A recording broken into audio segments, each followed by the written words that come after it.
Iglesia, pueden tomar asiento. Y les animo a que abran sus Biblias en el Evangelio según San Lucas. Hoy vamos a estar en el capítulo 9, versículos del 18 al 27. Hoy vamos a estar hablando acerca de quién es Jesús. Venimos de la pregunta que se ha estado repitiendo, es ¿quién es este? ¿Quién es este?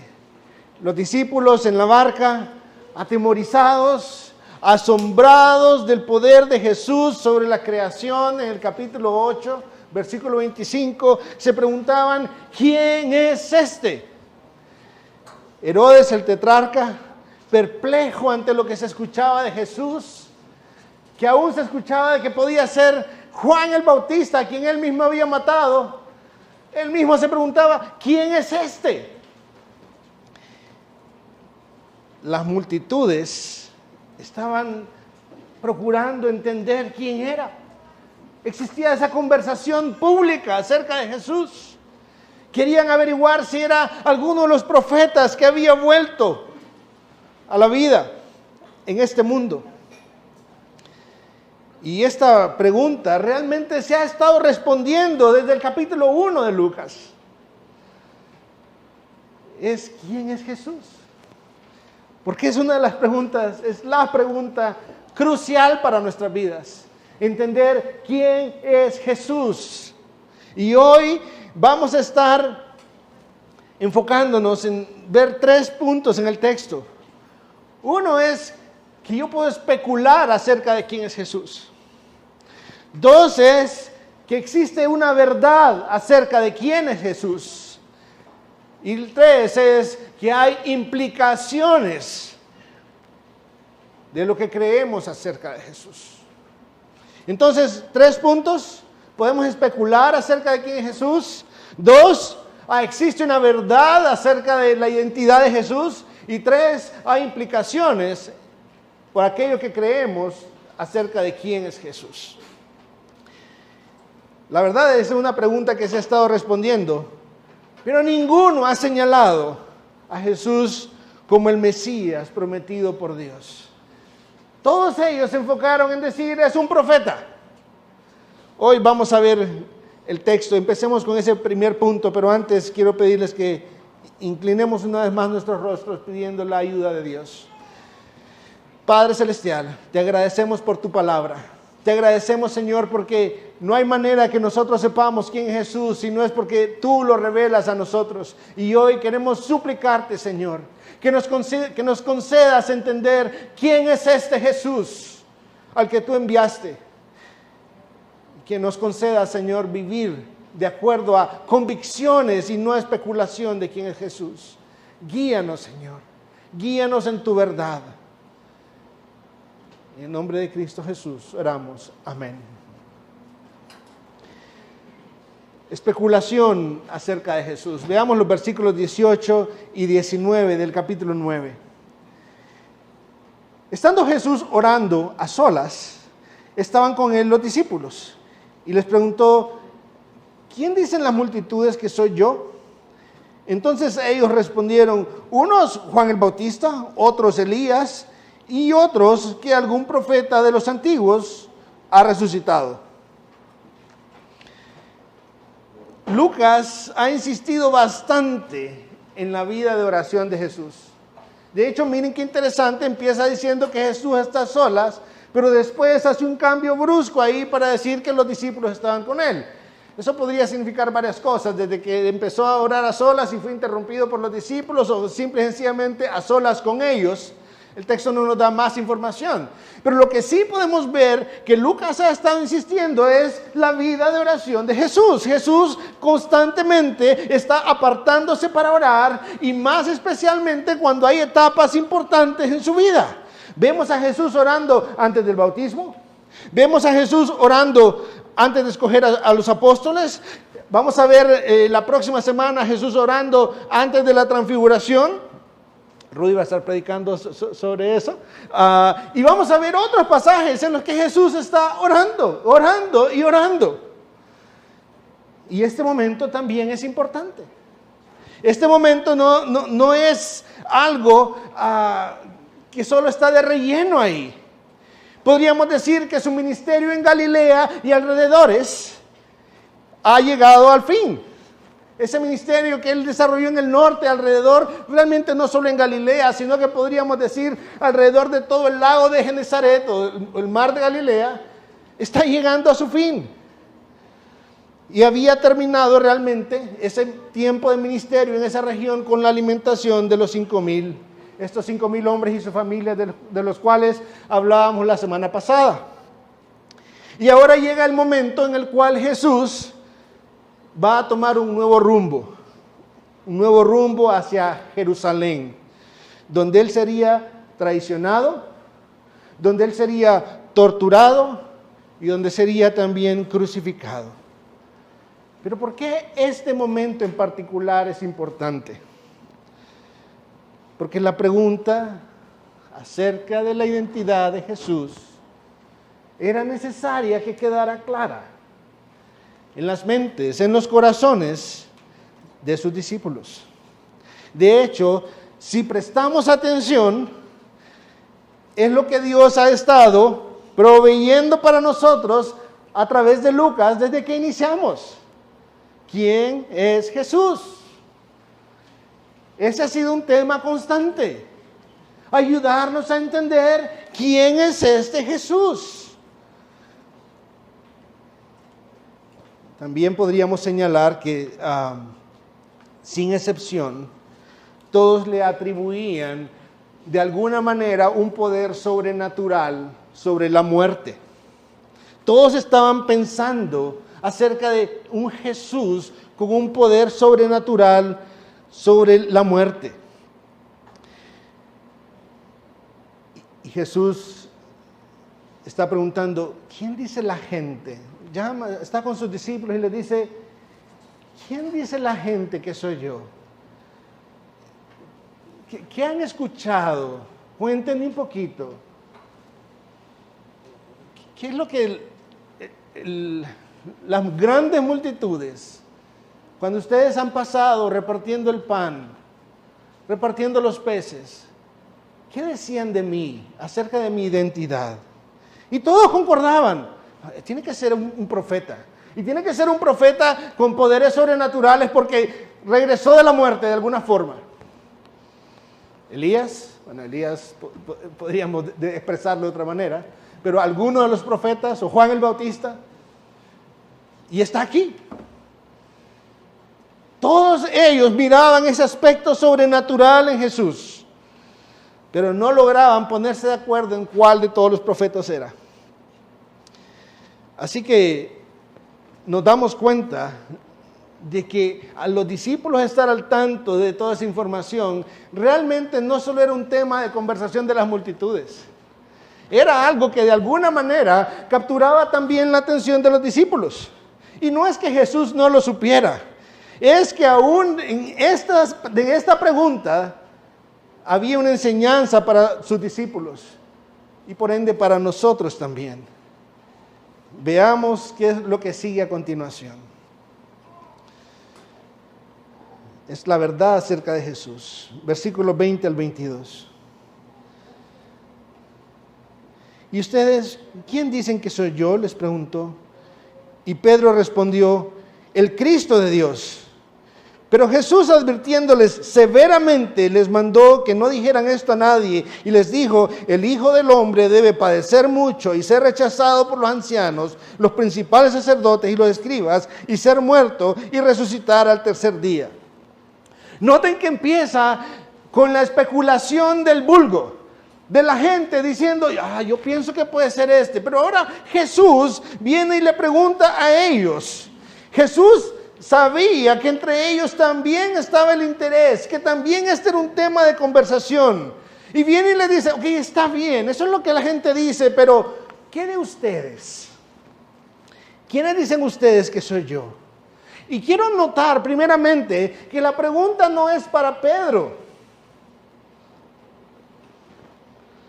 La pregunta era para todos los discípulos. Porque a veces pensamos que esta respuesta es exclusiva de Pedro.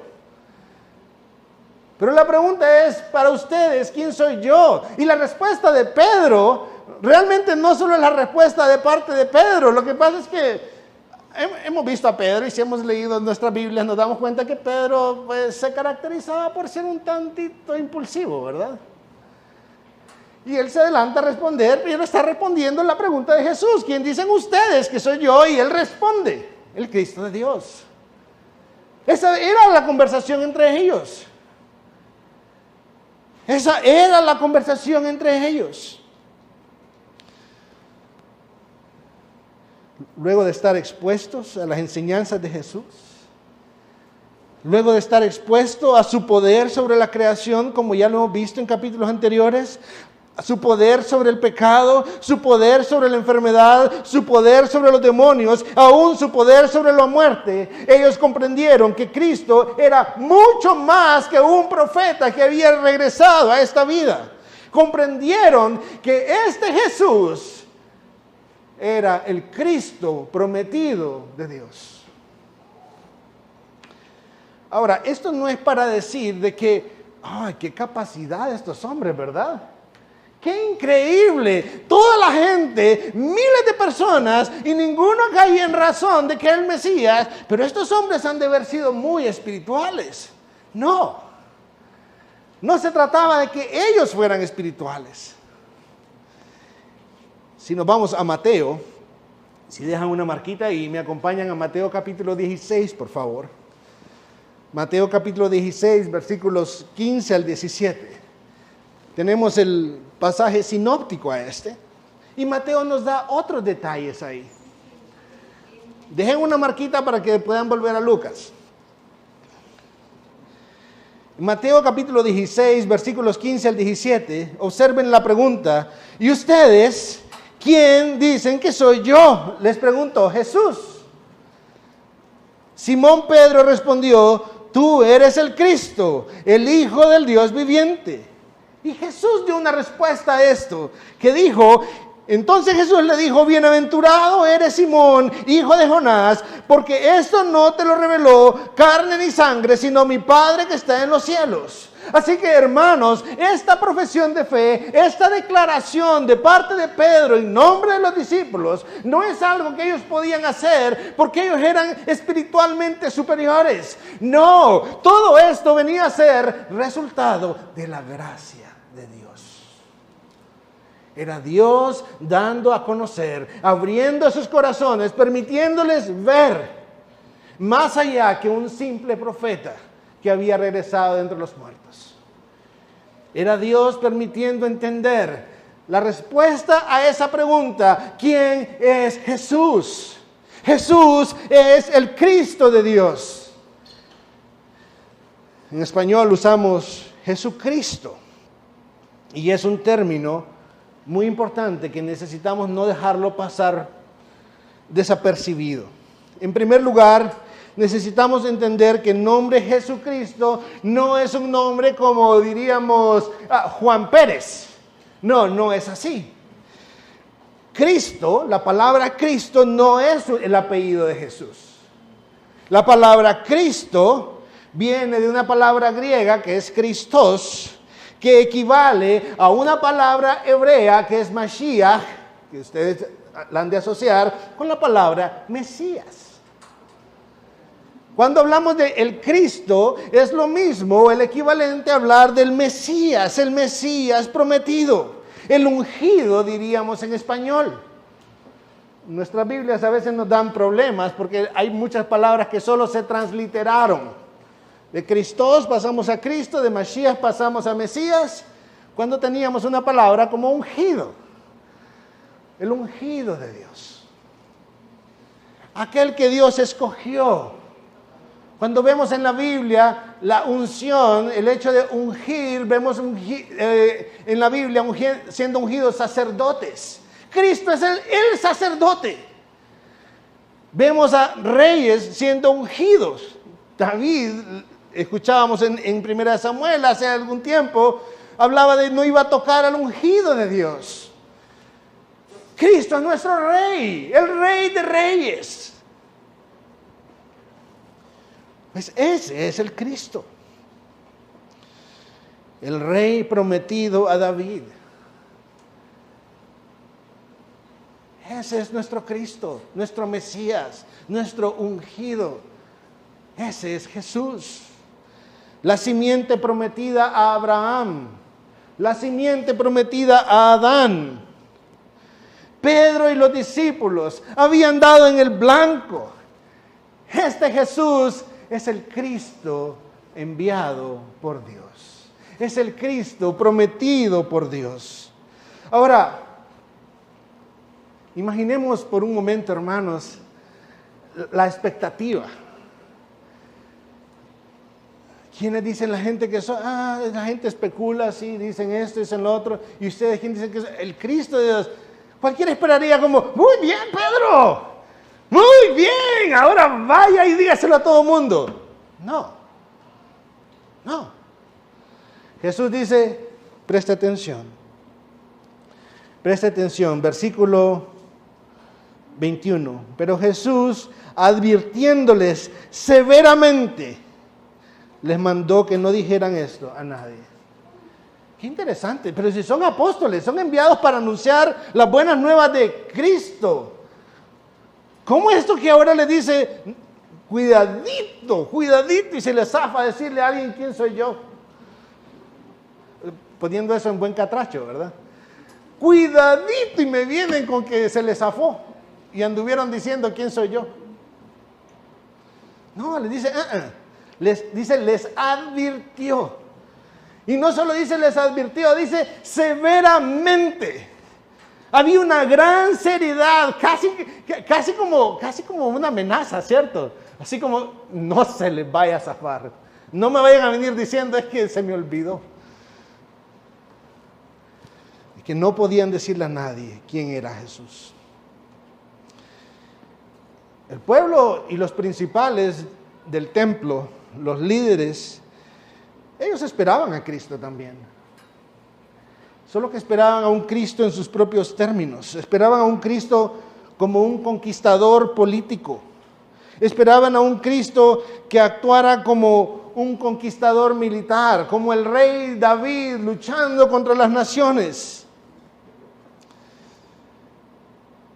Pero Jesús les dice, no digan a nadie que yo soy el Cristo. Porque Jesús sabía la expectativa que había en la gente. Jesús sabía el tipo de Cristo que esperaban.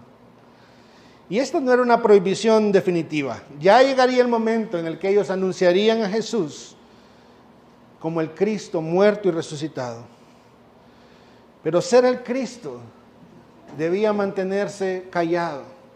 Porque ser el Cristo iba a ser la razón por la cual Él habría de padecer. Ser el Cristo iba a ser la razón por la cual Él iba a ser objeto de burla. Ahí en mismo Lucas, capítulo 22, dice, vemos en su juicio, uno de los argumentos contra Jesús era, si tú eres el Cristo, dínoslo. Pero Él les dijo, si os lo digo, no creeréis, y si os pregunto, no responderéis. Todo giraba alrededor de Cristo, de Jesús siendo el Cristo. No solo eso, más adelante en el capítulo 23, y el pueblo estaba ahí mirando y aún los gobernantes se mofaban de él, diciendo, a otro salvó, que se salve a sí mismo, si este es el Cristo de Dios, su escogido.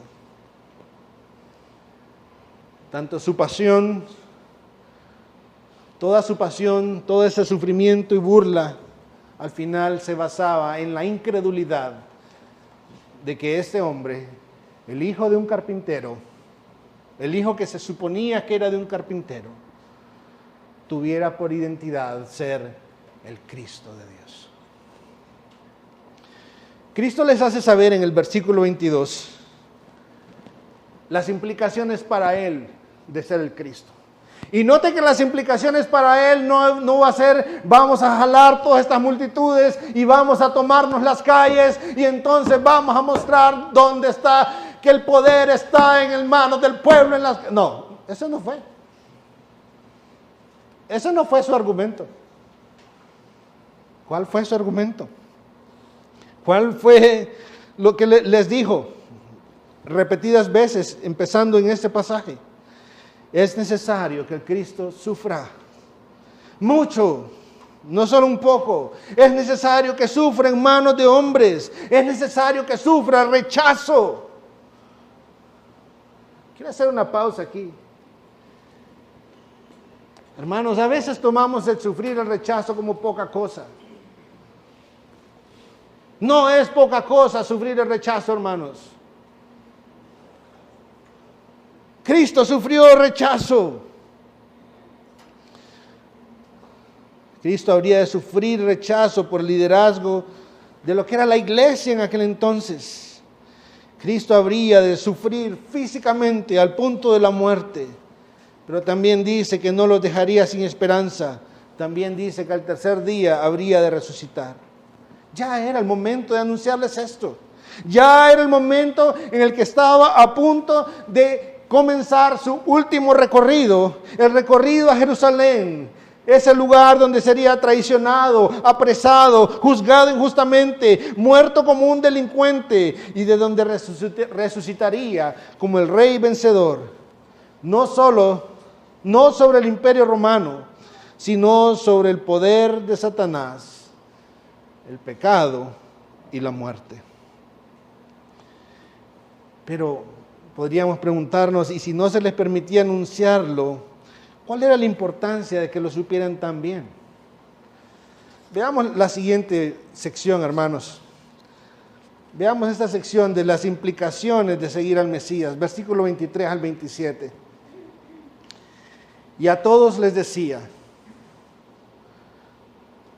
si alguien quiere seguirme, niéguese a sí mismo, tome su cruz cada día y sígame. Porque el que quiera salvar su vida la perderá, pero el que pierda su vida por causa de mí, ese la salvará. Pues, ¿de qué le sirve a un hombre haber ganado el mundo entero si él mismo se destruye o se pierde? Porque el que se avergüence de mí y de mis palabras, de éste se avergonzará el Hijo del Hombre cuando venga en su gloria, y la del Padre y la de sus santos ángeles. Pero en verdad les digo que hay muchos de los que están aquí que no probarán la muerte hasta que vean el reino de Dios.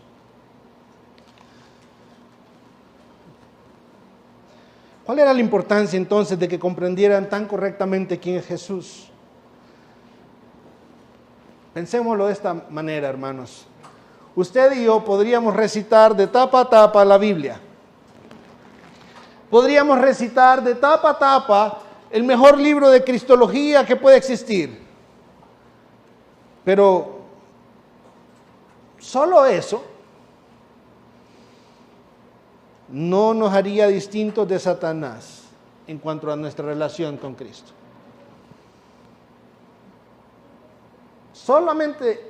Si solo me apoyo en eso, eso no me hace distinto en mi situación de caído, de estar bajo maldición. Satanás, de hecho, él sabe bien quién es Cristo, mejor que nosotros. Al igual, los líderes de la iglesia de aquel entonces sabían mucho acerca del Mesías, pero ellos no pudieron ver al Mesías en Jesús. Sus deseos de gloria personal nublaban su vista. La importancia está en que un discípulo de Cristo debe comprender que ha de aprender a caminar con Cristo el mismo camino de Cristo. Porque, hermanos, lo que usted y yo creamos acerca de Cristo, eso ha de afectar cómo andamos con Cristo. ¿Cristo es el Mesías? Sí. Hemos de seguir al Mesías entonces, en su camino como Mesías. Déjenme compartir una nota de Basilio el Grande, del siglo III. Cito, él escribió: el seguir a Cristo requiere de la renuncia al yo. Esto implica olvidar nuestro pasado y entregar a Él nuestra voluntad. Esto es difícil, por no decir imposible, mientras se vive en la promiscuidad habitual del mundo. Cierro la cita. Cristo está diciendo, si alguno va a venir en pos de mí, niéguese a sí mismo. No solo se trata de tener los datos correctos, no solo se trata de tener una postura teológica correcta. Eso ha de tener implicaciones en nuestra vida. Eso ha de tener implicaciones en nuestro andar. Eso ha de tener implicaciones en cuanto a cómo veo a Dios, cómo veo a mi prójimo, cómo me veo a mí mismo, cómo veo el mundo, cómo veo mi pecado, cómo entiendo la iglesia. Entender quién es Cristo Jesús va a transformar todo, cómo vemos todo a nuestro alrededor.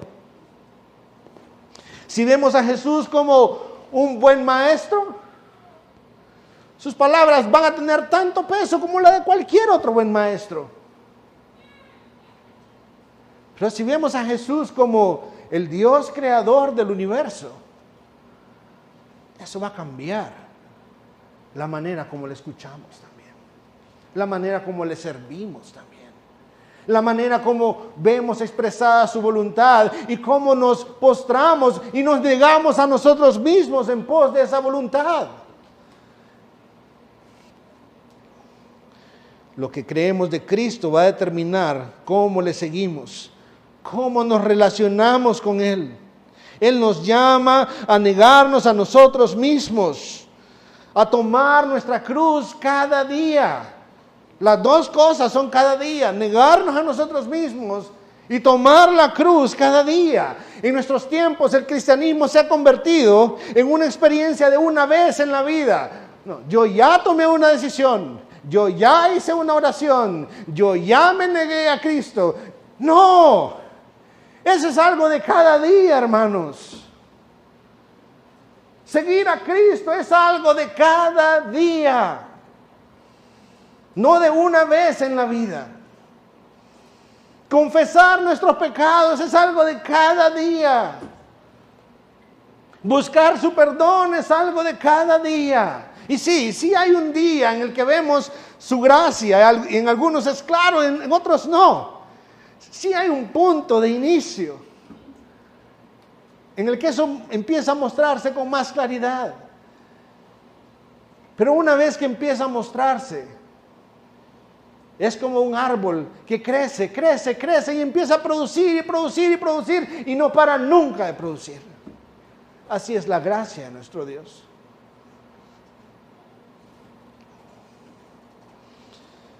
Tomar su cruz, hermanos, voy a empezar con las hermanas. Hermanas, tomar su cruz no es soportar a su esposo. Hermanos, tomar su cruz no es soportar a su esposa, ni tampoco a sus jefes en sus trabajos.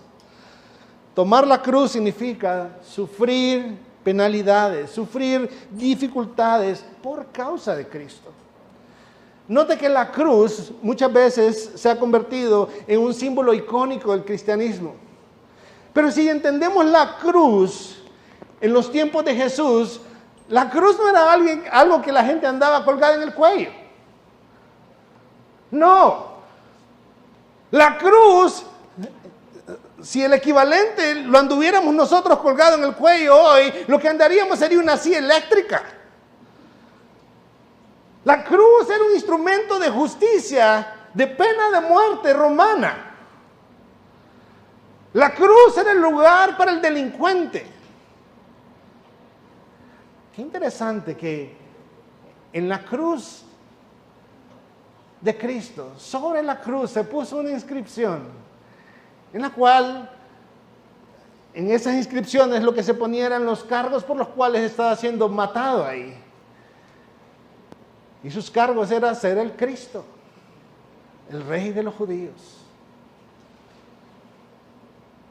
Y Jesús dice, el que ha de venir en pos de mí, niéguese a sí mismo, tome su cruz, tome su silla eléctrica, tome su lazo de la horca cada día y sígame. Esté dispuesto a ser tratado como un delincuente. Esté dispuesto a saber de que muchos van a despreciar aún su vida por causa de honrar mi nombre. Y es justo lo que le explica ahí mismo. Fíjese, versículos 24, 25, 26. Los 3 versículos inician con la misma palabra o un sinónimo.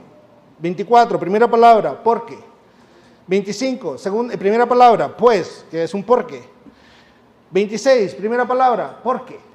¿Cuáles son las razones que está dando? Aquí nos está dando cuál es la razón por la cual Él está diciendo: niéguese a sí mismo, tome su cruz cada día y sígame. Y es porque en el reino de Cristo, salvar nuestra vida no va a ser algo que vamos a lograr por nuestro propio esfuerzo. Salvar nuestra vida va a implicar dejar de vivir para mí mismo, perder mis propios deseos y empezar a vivir para Él. En el reino de Cristo, ganar el mundo puede ser equivalente a perder la vida o a destruir mi propia vida. Versículo 25. Versículo 26. En el reino de Cristo, avergonzarse de Cristo, no tenerlo en alta estima, lo único que va a provocar es vergüenza. Vergüenza de Cristo para con nosotros. En otras palabras, nuestra ganancia está en Cristo, no en lo que el mundo nos ofrece, no en lo que el mundo me dice que yo puedo conseguir por mi propia cuenta. Él nos ha llamado a valorarlo a Él por encima de lo que este mundo ofrece. Él nos llama a no avergonzarnos de su nombre, ni de la proclamación de su nombre, sino a tenerle como honroso en nuestra vida, como ganancia en nuestra vida, entendiendo que Él es nuestra perla de gran precio, por la cual vale la pena perderlo todo, siempre y cuando podamos estar con Él. Él es lo más valioso que podamos tener en nuestra vida. De hecho, déjeme decirlo de otra forma. Lo más valioso que pueda sucedernos es que Él nos tenga en sus manos, hermanos. En otras palabras, seguir a Cristo en base a nuestros propios términos no es seguir a Cristo. Niéguese a sí mismo, tome su cruz cada día y sígale. ¿Qué hay para nosotros en este pasaje, hermanos? Jesús, siendo el Cristo, nos muestra un gran ejemplo de dependencia de Dios por medio de su vida de oración. Cristo, siendo Dios hecho hombre, oraba mucho. Cualquiera podría decir: no, si no tenía necesidad de orar, si Él mismo era Dios también. Pero si Él oraba mucho, ¿cuánto más nosotros, hermanos? ¿Cuánto más nosotros necesitamos esa vida de oración?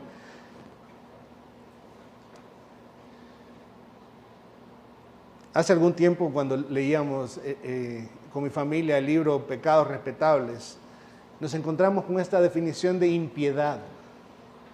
Y habla de la impiedad como el vivir como que si no hubiera un Dios al cual obedecer o darle gloria.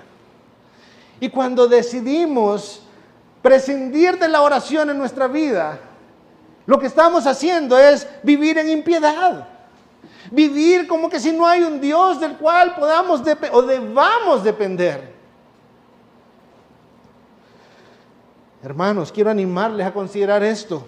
Tenemos el privilegio más grande que se pueda tener, el acceso al Padre. Tenemos el acceso más costoso que se pueda pagar. Costó la vida de Jesús para tener el mejor recurso en medio de nuestras peores dificultades del día, el oportuno socorro. ¿Lo estamos usando? Dios es el único Dios verdadero. Siendo Él el creador del universo, el soberano sobre todos los pueblos, el que es digno de suprema alabanza, se compadece, condesciende con nosotros pecadores y nos llama a adorarle. ¡Qué privilegio, hermanos! Y a veces luchamos con la idea de congregarnos o no. Tenemos cada mañana sus misericordias para con nosotros, la revelación del Padre de quién es Cristo, por causa del Espíritu Santo, su continuo cuidado sobre nuestras vidas, el que nos concede el poder descansar en las noches, el que nos da la sabiduría y la fuerza para trabajar. Estoy agradeciéndole por cada uno de esos detalles, cada día. Hermanos, esto es para decir, Cristo oraba una y otra vez.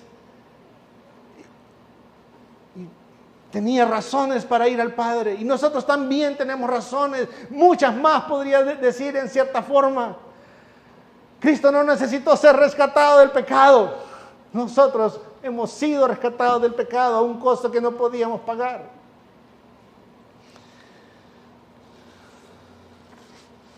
Si es algo que no estamos haciendo, vengamos en arrepentimiento.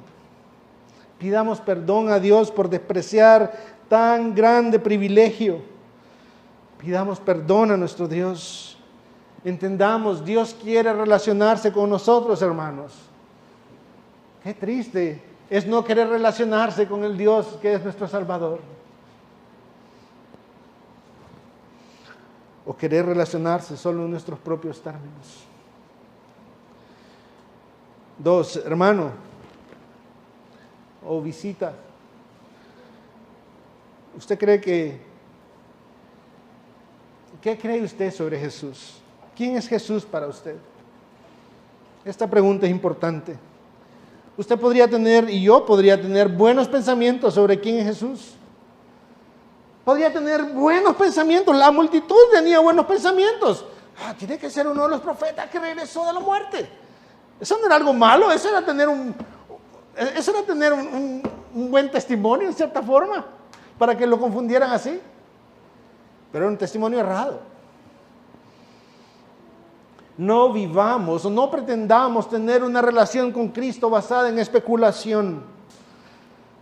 No se trata de qué queremos creer acerca de Jesús. ¿Cuántas veces escuchamos en nuestra sociedad, pero mi Diosito? No tenemos un Diosito, hermanos. Tenemos un Dios que es grande, poderoso, el Altísimo. A veces escuchamos incluso algunas formas blasfemas de referirnos a Dios.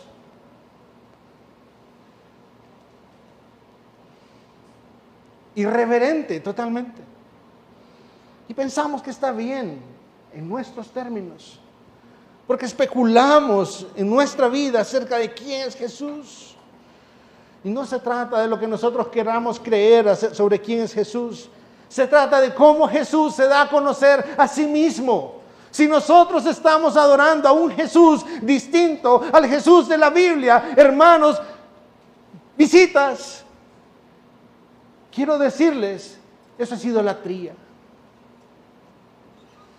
Es un Dios creado a su imagen, en base a su semejanza. No es el Dios que se revela a sí mismo en la Escritura. Es que yo pienso que Dios es... Cuidado, nuestros pensamientos no son los pensamientos de Dios.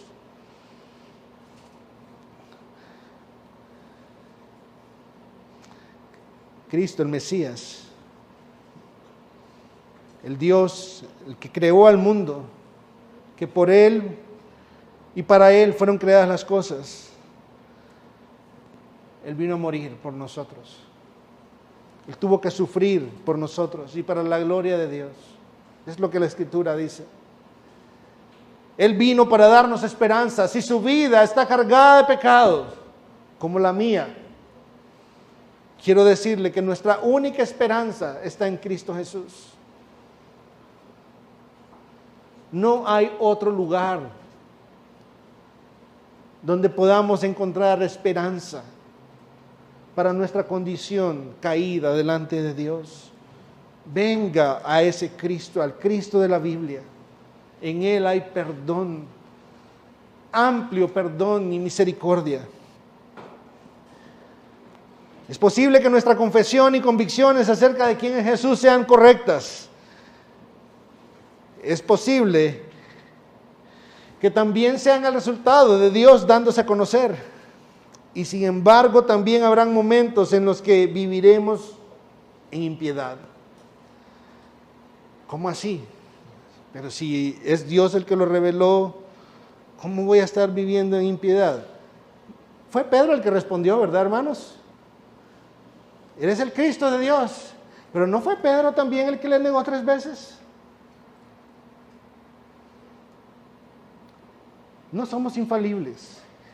El hecho de que tengamos una teología correcta, una cristología correcta, no es que nos hace impecables. Habremos de caer. Habremos muchas veces de no vivir en base al estándar que creemos. Pero también, así como en Pedro vimos que Dios, que Cristo mismo mostró compasión y perdón para él, si corremos a nuestro Cristo, hay perdón para nosotros también. Por último, familia, en especial aquellos que tienen pasión por el Evangelio, por anunciar a otros, aunque la verdad es tarea de todos nosotros, no busque adornar el Evangelio. Mire, Cristo fue bien claro. Cristo no le dijo a sus discípulos, si usted me sigue, usted va a tener la bolsa llena todo el tiempo. Usted va a vivir fuera de peligros. Las cosas le van a salir bien toda la vida. Sus negocios van a ser fructíferos. No. Esté dispuesto a perderlo todo, fueron sus palabras. Niéguese a sí mismo, tome su cruz. Esté dispuesto a ser tratado como el peor de los delincuentes. Y sígame. No procuremos adornar el Evangelio. Lo atractivo del Evangelio es Cristo Jesús. No busquemos vender a Cristo como el accesorio de un paquete. Cristo es nuestra perla de gran precio, por quien vale la pena perderlo todo con tal de disfrutar a Cristo. Nuestra tarea es anunciarlo fielmente conforme a las Escrituras, confiando que es en las Escrituras, en el Evangelio, donde Dios ha depositado el poder para la salvación de todo aquel que cree. Es ahí donde está la esperanza, el poder de Dios para la salvación del que cree. En el Evangelio de este Cristo, que había de morir y resucitar, que nos llama a nosotros a seguirle en ese camino. Vamos a orar. Padre Celestial, te damos gracias en esta noche,